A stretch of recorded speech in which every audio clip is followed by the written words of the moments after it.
انسانیت کے ناموں کو ہم نے کبھی رسوا نہیں کیا۔ الحمدللہ کفا وسلام علی عبادہ الذین اصطفیٰ، اما بعد۔ اڑائے کچھ ور کے لالا نے، کچھ بلبل نے چمن میں بکھری ہوئی ہے داستان ہماری۔ جب بڑا وقت کرسی کا کہتے کو ہم نے دیا، جب باہر آئی ہے تو کہتے کہ تمہارا کام نہیں۔ انسانیت کے ناموں کو ہم نے کبھی رسوا نہیں کیا، زمین کا ہم نے کبھی سودا نہیں کیا، خونے جگر سے ہم نے بھی سینچا ہے گلستہ، یہ اور بات ہم نے کبھی تماشا نہیں کیا۔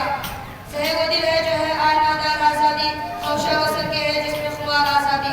خزاں ہوئی چمن ملک ہند سے رخصت، ہزار شکرائی بہار آزادی۔ محترم حضرات و سامعین کرام، آج میں ان یاران باصفا، شہیدان عشق و وفا، وارثان بلال اور صدقین آزادی کے تذکرے کی شہادت حاصل کر رہا ہوں، جن کا قلب و ذکر اسلام کے عظمت سے معمور تھا، جن کے چہرے پر عزم و استقلال کرنے جلوہ فکر تھی، جن کا دلچسپہ جہاد سے سرشار تھا، جنہوں نے اسلام کی سربلندی اور اہل کلمت اللہ کے لیے وقف کر دی، جن کی ایک تاریخ ہے، جن کی ایک داستہ ہے، جنہوں نے ہر دور میں اسلام کی آبیاری اور چمنستان اسلام کے در کرنے والی ہر بارے سموں کے راہ میں دیواریں عین بن کر حائل ہو گئی۔ پتہ پتہ گوٹا گوٹا حال ہمارا جانے ہے، جانے نہ جانے گلی نہ جانے بات کا سارا جانے ہے۔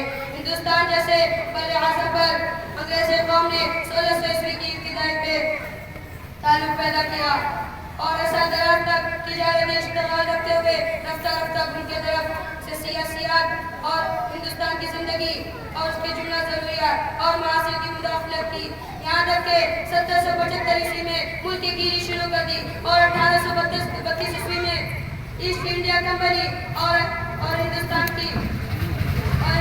کو ہر حیثیت سے ادمرا کر باقاعدہ اپنی حکومت کے طرف سے ہندوستان کے حاکم بن گئے اور 1858 عیسوی میں برٹش گورنمنٹ نے ایک نہایت خوبصورت اعلان کے ساتھ بادشاہیت کی باغ ڈور اپنے ہاتھ میں لے لی۔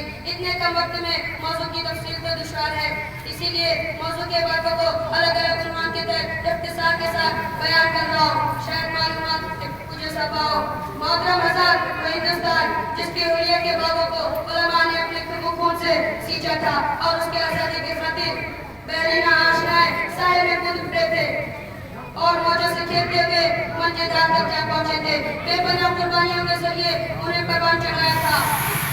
بڑی افسوس کی بات ہے کہ آج ان کی جدوجہد کو بھلا دیا گیا۔ کالجوں اور یونیورسٹیوں کی کتابوں کی نصابوں میں ایک دو کے علاوہ کسی کا تذکرہ تک نہیں ملتا۔ ان کے ناموں آج ایسا بے نشان کر دیا گیا ہے کہ گویا کی جنگ آزادی میں ان کا کوئی وجود ہی نہیں تھا۔ کوئی انہیں احسان فراموشی سے کوئی پوچھے کہ کراچی کے عظیم الشان کانفرنس میں ٹینکیوں اور توپوں کے سامنے سینہ سپر ہو کر اور انگریزی حکومت کے خلاف صدائے احتجاج بلند کیا تھا۔ مولانا حسین احمد مدنی عثمانی رحمۃ اللہ علیہ کے علاقے کی رامی تھی، جنہوں نے برسر عدالت اور انگریزی جذبے کے دریافت کرنے پر فتوا دیا ہے انگریزی میں بھرتی ہونا حرام ہے۔ تو مولانا حسین احمد مدنی کہتے ہیں کہ فتوا دیا کیا ہوتا ہے؟ آج بھی میرا فتوا یہی ہے کہ انگریزی فوج میں بھرتی ہونا حرام ہے۔ جب یہ فتوا دہرایا گیا تو مولانا محمد علی جوہر نے مولانا حسین احمد مدنی کے پاؤں پکڑ لیے اور کہا کہ مولانا حسین احمد مدنی خدا کے لیے بیان بدل دو، کیونکہ انہیں یہ خدشہ ہو گیا تھا کہ بدبخت انگریز ان کے ساتھ کوئی برا سلوک نہ کر بیٹھے۔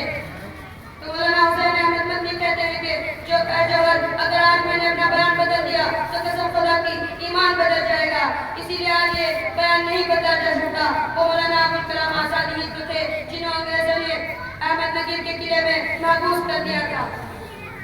جب اسی دوران بیوی کے انتقال پر آپ کو 3 دن کی رہائی کا حکم دیا انگریزوں نے تو مولانا کہندے رحمۃ اللہ علیہ نے انگریز کی رہائی کو ٹھکرا کر حقارت کے ساتھ کہہ دیا کہ اس کی کوئی ضرورت نہیں، قیامت کے دن بیوی سے ملاقات ہو جائے گی۔ اس طرح علامہ شبیر احمد عثمانی رحمۃ اللہ علیہ نے بھی تحریک آزادی میں زبردست رول ادا کیا۔